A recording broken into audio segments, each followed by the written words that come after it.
Shalom, selamat pagi saudara yang dikasih Tuhan.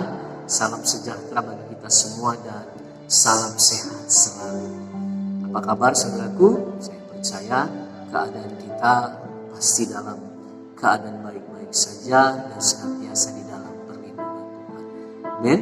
Saudara yang dikasih Tuhan, hari ini kita kembali bertemu melalui channel ini dan saya sebagaimana biasanya akan men-sharingkan kebenaran firman Tuhan kepada kita semua. Tapi terlebih dahulu saya mengajak kita berdoa. Mari kita berdoa. Bapa, dalam nama Yesus kami mengucap syukur buat kebaikan-Mu, kasih setia-Mu Tuhan yang masih terus menerus kami alami dalam kehidupan kami ini. Bapa, terima kasih. Bahkan juga sepanjang malam tadi Kau sudah melindungi bahkan memberkati kami. Hari ini kami akan mendengarkan firman-Mu. Tuhan, Kau memberkati kami. Di dalam dan demi nama Yesus kami sudah berdoa. Amin. Baik saudara yang dikasih Tuhan, saya ingin men-sharingkan satu kebenaran firman Tuhan, yaitu masih berhubungan atau sambungan dari seri firman Tuhan yang beberapa minggu yang lalu saya juga pernah sampaikan. Jadi ini bisa dikatakan atau diistilahkan di bagian yang kedua. Nah, hari ini saya ingin menyampaikan tentang panggilan Allah yang saya berikan judulnya Jika Allah Memanggil. Kalau yang kemarin Allah memanggil kita melalui mendapatkan satu pembelajaran dari kehidupan Petrus, di mana dia penjala ikan menjadi penjala manusia. Dan hari ini saya ingin juga menyampaikan kebenaran firman Tuhan, yaitu jika Allah memanggil. Saya ambil dari kitab Perjanjian Lama, yaitu tentang kehidupan Nabi Musa. Kita percaya Nabi Musa adalah salah satu tokoh Alkitab yang cukup dikenal, cukup terkenal ya namanya saudaraku, karena dia menjadi pemimpin bagi orang-orang Israel atau bangsa Israel yang dibawa keluar dari tanah perbudakan di Mesir menuju tanah Kanaan atau tanah Israel. Mari saudaraku, kita akan mendengar firman Tuhan. Kita tahu bahwa Musa ini adalah hamba Tuhan yang begitu luar biasa. Dia hamba Tuhan yang taat, yang dengar-dengaran akan firman Tuhan.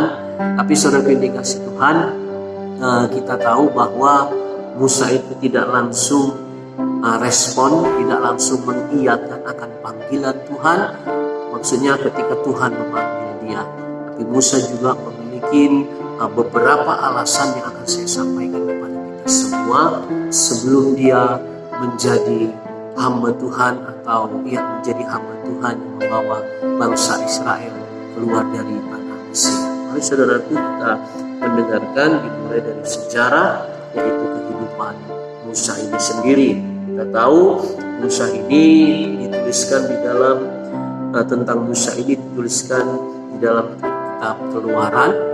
Kasih Tuhan, sebelum kita melihat bagaimana Tuhan mengutus Musa, kita juga perlu mengetahui bagaimana Tuhan melindungi bahkan memelihara kehidupan Musa. Kita tahu pada waktu itu di kerajaan Mesir bahwa ada satu aturan, kalau dari anak-anak orang Israel, kalau anak itu laki-laki yang dilahirkan, maka anak itu dibunuh saja, seperti itu. Tapi ternyata Tuhan memiliki rencana yang indah, memiliki rencana yang luar biasa. Inilah kalau memang Tuhan sudah menetapkan atau Tuhan sudah memanggil, jadi apapun rintangan, halangan, bahkan hambatan di dunia ini, Tuhan tetap campur tangan, Tuhan tetap melindungi, menjagai kehidupan Musa. Kenapa saya mengatakan demikian? Karena kita tahu waktu Musa lahir, kehidupannya terancam, bagaimana orang tuanya harus berusaha melindungi, menjagai, bahkan menyembunyikan Musa pada waktu atau pada masa kecilnya, pada masa bayinya.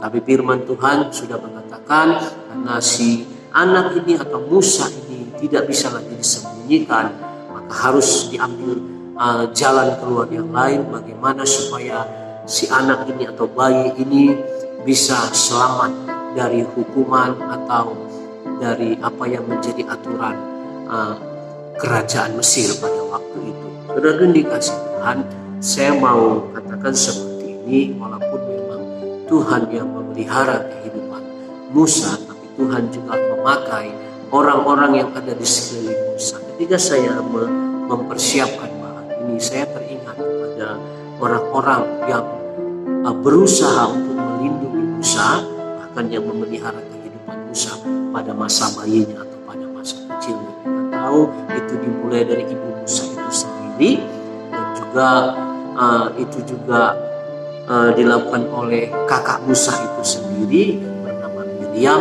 dan juga seorang yang tidak percaya kepada Allahnya Israel, yaitu putri dari Raja Fir'aun itu sendiri. Ya, sepertinya memang sudah diatur sedemikian rupa, tapi itulah jalan-jalan kehidupan yang harus dilalui oleh Musa ini pada masa kecilnya, yang memang pada akhirnya mendatangkan kebaikan. Maksudnya mendatangkan kebaikan, Musa ini dibesarkan di kerajaan Mesir pada waktu itu. Demikian secara singkat saya membicarakan tentang bagaimana kronologi atau sejarah dari kehidupan Musa ini. Dan saudara yang dikasih Tuhan, kita tahu ada hal-hal yang dilakukan Musa yang merugikan dirinya sendiri, bisa saya katakan seperti itu, sehingga dia harus meninggalkan kerajaan Mesir pada waktu itu, dan dia pergi ke tempat yang lain, dan di sana dia menjadi penggembala domba. Kalau tidak salah diperkirakan selama 40 tahun Musa menggembalakan domba mertuanya, yaitu Yitro. Nah, saudara yang dikasih Tuhan, Tuhan tidak selesai. Maksudnya Tuhan belum selesai dalam kehidupan Musa. Artinya bahwa apa yang sudah direncanakan oleh Tuhan, apa yang sudah ditetapkan oleh Tuhan itu tetap harus dilaksanakan. Kenapa saya mengatakan demikian? Karena Tuhan memiliki rencana yang luar biasa bagaimana dia memanggil Musa untuk menjadi pemimpin orang Israel, agar orang Israel dibawa keluar pada waktu itu dari kerajaan Mesir. Apa yang melatar belakangi orang Israel ini harus dibawa keluar? Kita tahu dalam kitab Keluaran ini cukup jelas, ya. Kalau di pasal yang pertama di sini sudah dikatakan, perikopnya saja, bahwa orang Israel itu ditindas di Mesir. Saya tidak membacakan pasal yang kedua, saya membacakan kepada kita yaitu di pasal yang kedua, khususnya di ayat yang ke-23 dan sampai ayat yang ke-25. Saya mau membacakan kepada kita semua. Lama sesudah itu matilah Raja Mesir, tapi orang Israel masih mengeluh karena perbudakan, dan mereka berseru-seru sehingga teriak mereka minta tolong, karena perbudakan itu sampai kepada Allah. Allah mendengar mereka mengerang, lalu ia mengingat kepada perjanjiannya dengan Abraham, Ishak, dan Yakub. Maka Allah melihat orang Israel itu, dan Allah memperhatikan mereka. Ya, ini yang melatar belakangi kenapa Allah harus membawa keluar orang Israel dari perbudakan orang Mesir, kerajaan Mesir pada waktu itu. Lalu Allah menetapkan siapa yang menjadi pemimpinnya, siapa yang harus dia pakai. Lalu Allah menetapkan, yaitu kehidupan Musa sendiri, saudara yang dikasih Tuhan. Yang kita tahu memang Musa ini melakukan apa yang Tuhan perintahkan pada waktu itu. Tapi ada hal yang perlu kita ketahui juga, bahwa Musa tidak langsung berkata iya kepada panggilan Tuhan pada waktu itu. Kenapa dikatakan demikian? Karena pasal yang ketiga kita bisa melihat, di pasal yang ketiga, di pasal yang keempat, bagaimana Musa berusaha menolak akan panggilan Tuhan, supaya dia dipakai oleh Tuhan untuk ketemu oleh Raja Mesir, supaya orang Israel dibebaskan dari perbudakan. Ini yang saya ingin sampaikan kepada kita semua, saudara yang dikasih Tuhan, bahwa Musa tidak langsung berkata iya. Jadi ada satu lagu berkata, bilang saja oke. Tapi ternyata Musa tidak langsung berkata oke kepada panggilan Tuhan. Setidaknya ada 5 alasan yang diberikan Musa kepada Allah, kepada Tuhan pada waktu itu, supaya jangan dia yang dipakai Tuhan untuk membawa orang Israel keluar dari perbudakan di Mesir. Saya ingin sampaikan kepada kita, saudaraku, satu, yaitu kita bisa melihatnya di di pasal yang ketiga, ya di pasal yang ketiga nanti kita bisa melihat dari ayatnya yang ke-11 terlebih dahulu. Di sini dikatakan seperti ini, yaitu alasan-alasan Musa untuk tidak dipanggil atau menolak panggilan Tuhan itu yang ditujukan kepada dirinya. Yang pertama di sini ayat yang ke-11. Tetapi Musa berkata kepada Allah, siapakah aku ini? Maka aku yang akan menghadap Firaun dan membawa orang Israel keluar dari Mesir. Kenapa Musa berkata demikian? Karena di ayat yang ke-10 Allah berkata begini, jadi sekarang pergilah, aku mengutus engkau kepada Firaun untuk membawa umatku orang Israel keluar dari Mesir. Makanya di ayat yang ke-11 yang saya bacakan tadi kepada kita semua, saudaraku, bahwa Musa mengatakan, siapakah aku ini? Jadi Musa itu bisa dikatakan merasa tidak percaya diri. Artinya dia mengatakan begini, aku ini siapa? Ya, yang bisa dikatakan yang bukan siapa-siapa, gitu, tidak dikenal. Bahkan bisa dikatakan aku ini DPO, yaitu daftar pencarian orang, yang seperti itu yang dicari pada waktu itu karena Musa melakukan satu pembunuhan kepada tentara Mesir pada waktu itu. Bisa saja berkaitan dengan demikian, saudara yang dikasihi Tuhan. Tapi memang inilah alasan Musa yang dia sampaikan kepada Tuhan, ya, yang dia mengatakan, siapa aku? Kenapa harus aku? Ya, kira-kira begitu kalau mau diluaskan lagi ya tentang bagaimana penolakan Musa. Tapi ternyata Tuhan tidak berkata atau Tuhan tidak langsung menerima alasan-alasan Musa ini. Itu yang pertama. Yang kedua, yaitu kita bisa perhatikan alasan Musa yang kedua, itu kita lihat di ayat yang ke-13 dari pasal yang ketiga. Lalu Musa berkata kepada Allah, tetapi apabila aku mendapatkan orang Israel dan berkata kepada mereka, Allah nenek moyangmu telah mengutus aku kepadamu, dan mereka bertanya kepadaku, bagaimana tentang namanya? Apakah yang harus kujawab kepada mereka? Ini saudaraku, kalau saya mengartikannya tentang pengenalan akan Allah, ya. Jadi ketika Musa mengatakan kepada nantinya, ya, ini sepertinya asumsi dari Musa ini, kalau nanti orang Israel berkata bagaimana tentang namanya, kalau saya mengartikan apa yang kau ketahui tentang Allah, ya. Ini juga memang menjadi pertanyaan kepada kita, ya saudara yang dikasihi Tuhan. Pengenalan kita akan Allah begitu penting sekali dalam kehidupan kita. Kalau kita juga kembali ke dalam perjanjian baru, sama juga Yesus pernah mempertanyakan itu kepada para murid-muridnya. Kata orang, siapa aku ini? Lalu ada para murid yang menjawab, kau ada Elia, kau salah satu di antara nabi. Tetapi Yesus berkata kepada muridnya, kamu sendiri, apa yang kamu ketahui? Siapa aku ini? Maka Petrus yang menjawab, kau adalah Kristus, anak Allah yang hidup. Itulah jawaban Petrus. Jadi memang ini berbicara tentang pengenalan Tuhan.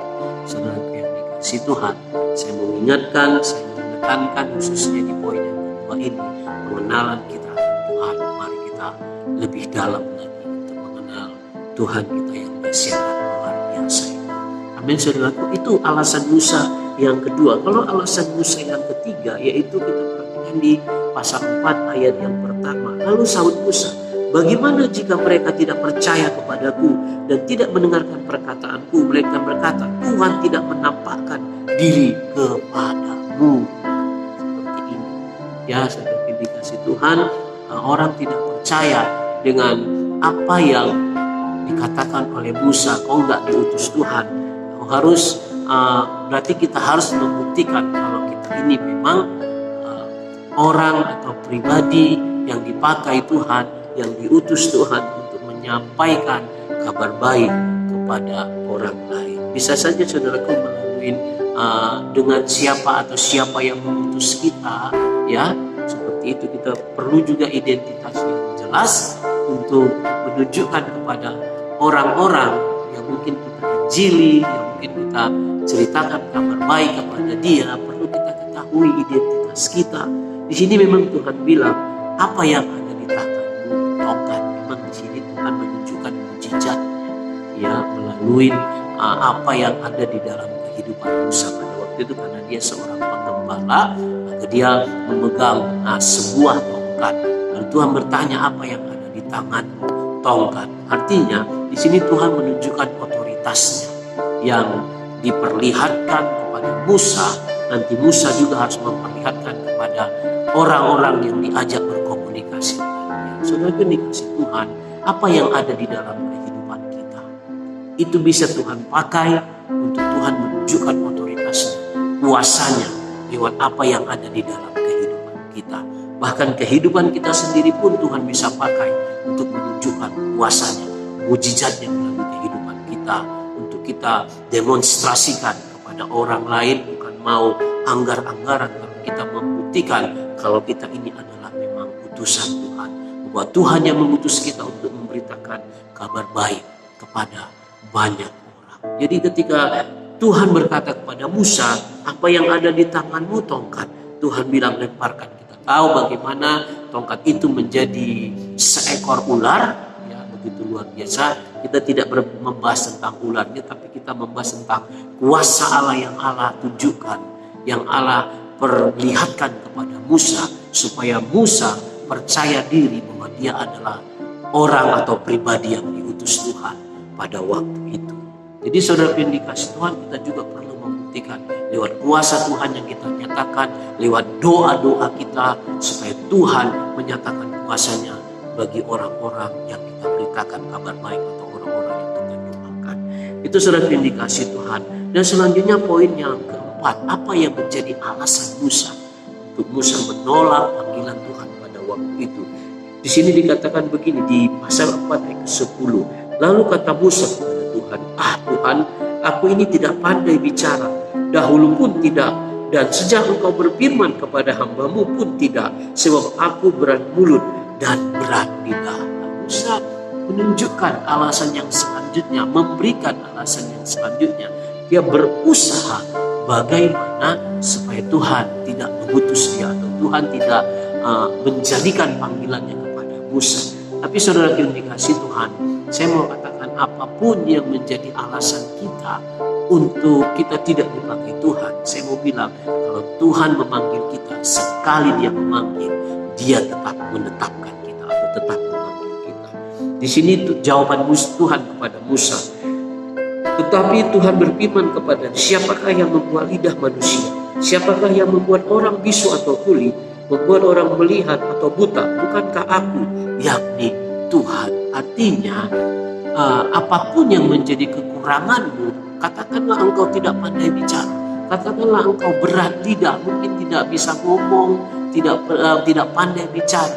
Tuhan mengatakan, aku yang menciptakan, ya, aku yang menjadikan manusia.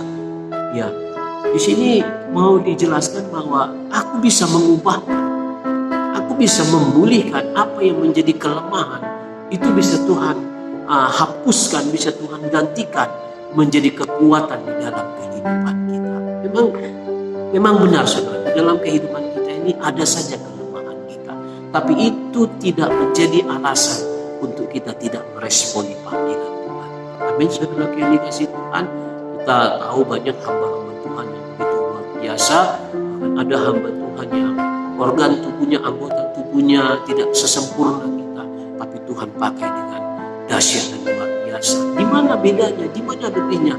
Karena dia respon akan panggilan Tuhan. Jadi saudara yang dikasih Tuhan, ketika Musa memberikan alasan dia tidak pandai berbicara, Tuhan menjawab dengan otoritasnya, bahwa kehidupan kita ini dia yang menciptakan. Jadi kehidupan kita ini milik dia sepenuhnya. Jadi apapun ini, alasan Musa yang keempat ini tetap tidak bisa membatalkan panggilan Tuhan dalam kehidupan Musa. Yang terakhir, apa yang menjadi alasan Musa supaya Musa tidak dipakai oleh Tuhan? Di sini ayat yang ke-13 dari pasal keempat. Tetapi Musa berkata, Tuhan, utuslah kiranya siapa saja yang patut kau utus. Sebenarnya kalau ini diperhadapkan kepada kita, kita harus bersyukur akan panggilan Tuhan. Kenapa? Karena percayalah, Tuhan juga tidak sembarangan memanggil orang untuk dijadikan duta kerajaan, untuk dijadikan orang kepercayaan atau hambanya yang dia pakai untuk memberitakan kabar baik kepada banyak orang. Ketika Musa menolak panggilan ini, ayat yang ke-14 dikatakan, maka bangkitlah murka Tuhan terhadap Musa.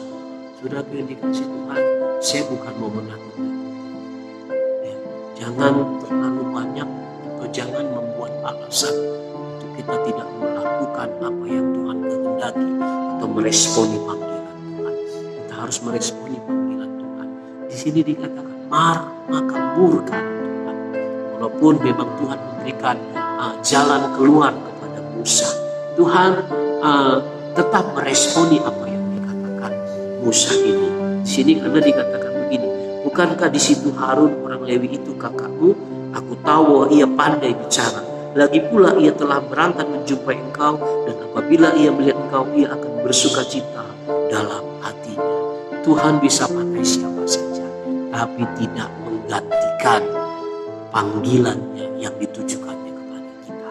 Jadi bisa dikatakan Harun ini kakaknya ini menjadi juru bicaranya Musa. Musa bilang, aku gak pandai bicara. Saudara yang dikasih Tuhan, apa yang bisa kita dapat dari pembelajaran ini? Saya mau katakan kepada kita, sebagaimana judul yang saya berikan untuk sharing firman Tuhan, jika Allah memanggil, tidak ada yang bisa membatalkannya. Baik itu orang lain, baik itu diri kita sendiri.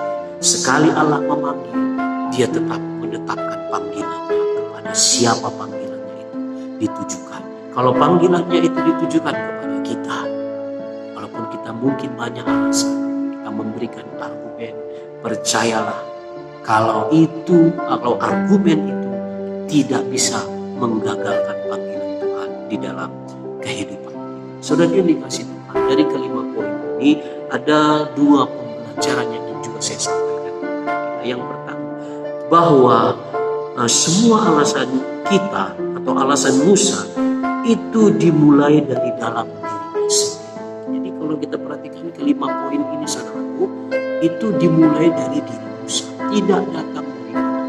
Yang gak percaya diri lah, yang gak pintar ngomong lah, dan lain sebagainya, yang takut gak didengar lah, itu dimulai dari dalam diri kita. Jadi memang kehidupan kita ini memang harus diubahkan terlebih dahulu. Baik hati kita, baik pola pikir kita memang harus diubahkan. Karena kita tahu bahwa Tuhan menciptakan kita yaitu dengan kejadian yang ajaib, kejadian yang dahsyat. Amin saudaraku, jadi itu memang ada di dalam diri kita. Ya, bisa saja kita bergumul dengan diri kita sendiri. Kalau yang dari luar kita bisa tahu, kita bisa lihat, saudaraku, lalu kita bisa waspada. Tapi kalau dari dalam diri kita memang saudaraku, kita butuh waktu untuk pemulihan untuk diri kita ini, untuk kita bisa katakanlah untuk kita bisa percaya diri dan meresponi akan panggilan Tuhan dalam kehidupan kita. Yang kedua, bahwa apapun alasan kita tidak menggagalkan panggilan Tuhan. Jadi kelima argumen, kelima alasan yang disampaikan Musa ini. Di sini saya memberikan penjelasan kepada kita semua bahwa semua alasan itu dari dalam yang memang harus kita bereskan. Kita harus di dalam Kristus, kita harus menjadi ciptaan baru supaya hal-hal yang baru juga Tuhan berikan di dalam kehidupan kita. Dan yang kedua, bahwa apapun yang menjadi alasan itu tidak bisa menggagalkan panggilan Tuhan dalam kehidupan kita. Mari responi peka akan suara Tuhan, peka akan panggilan Tuhan. Tuhan menetapkan kita di mana, Tuhan mau memakai kita di bagian mana, mari kita respon. Mari kita peka kalau itu sudah diperjelas, baik itu lewat firman Tuhan, bahkan lewat juga pembimbing-pembimbing rohani kita yang Tuhan nyatakan lewat mereka lalu disampaikan kepada kita, berarti Tuhan sedang berbicara kepada kita. Jadi kita perlu meresponinya, karena percayalah dalam setiap kehidupan orang percaya Tuhan mempunyai panggilan. Kenapa? Tuhan mau kita mengerjakan, kita menyelesaikan keamanan agung, kita menyampaikan kebenaran firman Tuhan, kepada banyak orang supaya orang lain juga diselamatkan. Amin. Saudara yang dikasih Tuhan, kiranya apa yang menjadi renungan kebenaran firman Tuhan pada saat ini memberkati kita semua. Kita juga semakin jelas akan panggilan kita, walaupun mungkin kita ada beberapa alasan, ada saja alasan kita. Saya mau ingatkan saudaraku, Tuhan memanggil kita dan panggilan itu tidak pernah gagal dalam kehidupan kita. Amin. Demikian firman Tuhan, sharing kebenaran firman Tuhan kepada kita, kiranya Tuhan memberkati. Amin. Mari kita berdoa. Terima kasih Tuhan Yesus Kristus buat kebaikan-Mu, bahkan buat panggilan-Mu Tuhan. Biarlah kami belajar untuk meresponi akan panggilan Bapa. Kami percaya Engkau memiliki panggilan yang luar biasa, yang mulia dalam kehidupan kami untuk menjadi duta kerajaan. Biarlah Tuhan kami semakin diperjelas akan panggilan-Mu, dan kami semakin mantap akan panggilan yang kami melakukan dengan segenap hati kami. Terpujilah nama-Mu Tuhan Yesus. Berkati setiap orang yang mendengarkan sharing kebenaran firman Tuhan pada saat ini. Apapun yang menjadi pergumulan mereka, Tuhan, Kau jawaban jalan keluar. Pujilah nama-Mu Tuhan Yesus. Bagi-Mulah segala pujian bersyukur di dalam dan demi nama Yesus Kristus. Haleluya. Amin. Demikian saudara yang dikasih Tuhan. Tuhan Yesus memberkati kita semua. Shalom.